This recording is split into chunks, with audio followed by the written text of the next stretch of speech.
समय पहले की बात है। महाभारत के युद्ध की तैयारी चल रही थी।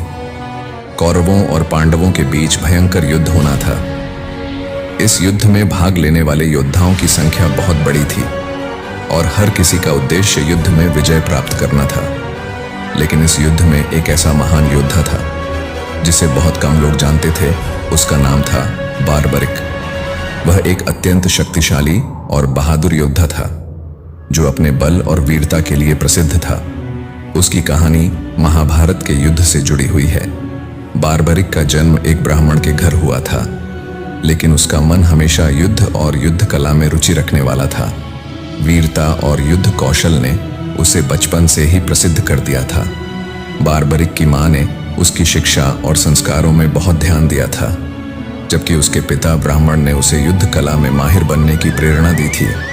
बारबरिक का एक बहुत ही दिलचस्प गुण था, वह चाहे कितना भी दूर होता, वह अपनी इच्छाओं को पूरा करने के लिए देवताओं से मदद लेने में संकोच नहीं करता था। उसके पास एक अद्भुत धनुष था जो उसे भगवान शिव से प्राप्त हुआ था। इस धनुष से वह किसी भी लक्ष्य को मारने की क्षमता रखता था।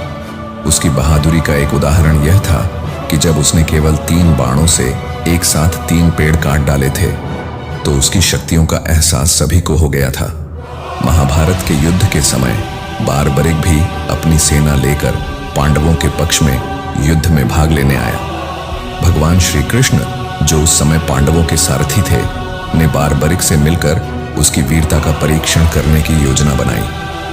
भगवान श्री कृष्ण ने बारबरिक से कहा, तुम्हारे पास इतने महान अस्त्र हैं, तो तुम यह बताओ कि युद्ध में सबसे बड़ी चीज क्या है? बारबरिक ने जवाब दिया, धनुष और बाण से जीतने की कला सबसे बड़ी है। श्री कृष्ण ने उसकी बातों को सुना और फिर बारबरिक से कहा कि वह अपनी सारी शक्ति का उपयोग दिखाए। बारबरिक ने भगवान श्री कृष्ण के कहने पर अपनी पूरी शक्ति का प्रदर्शन किया, लेकिन फिर श्री कृष्ण ने उसे एक और चुनौती दी।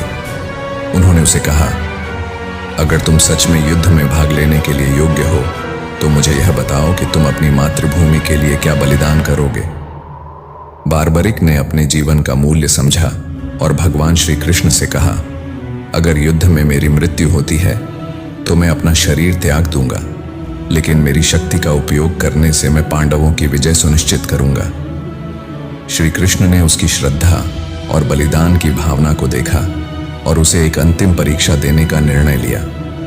उन्होंने बारबरिक से कहा कि वह अपना सिर काटे और उसे भगवान को समर्पित करे। बारबरिक ने बिना कोई प्रश्न किए भगवान श्री कृष्ण के आदेश का पालन किया। उसने अपनी देह का त्याग कर दिया और अपना सिर काटकर भगवान को अर्पित कर दिया। बारबरिक के बलिदान ने यह सिद्ध कर दिया कि किसी भी व्यक्ति का बलिदान केवल अपने शरीर का नहीं, बल्कि अपने आत्मविश्वास और उद्देश्य का होता है। भगवान श्री कृष्ण ने उसकी वीरता और आत्मीयता की सराहना की और उसे अपनी सर्वोच्च आशीर्वाद दी। भगवान ने कहा, तुम्हारा बलिदान अमर रहेगा और तुम्हारा नाम हमेशा याद किया जाएगा। इस प्रकार बारबरिक ने अपने शरीर का त्याग कर दिया, लेकिन उसका साहस, त्याग और बलिदान हमेशा के लिए इतिहास में अमर हो गया। उसकी कहानी यह सिखाती है कि किसी भी संघर्ष में सच्ची वीरता और बलिदान से ही विजय प्राप्त होती है।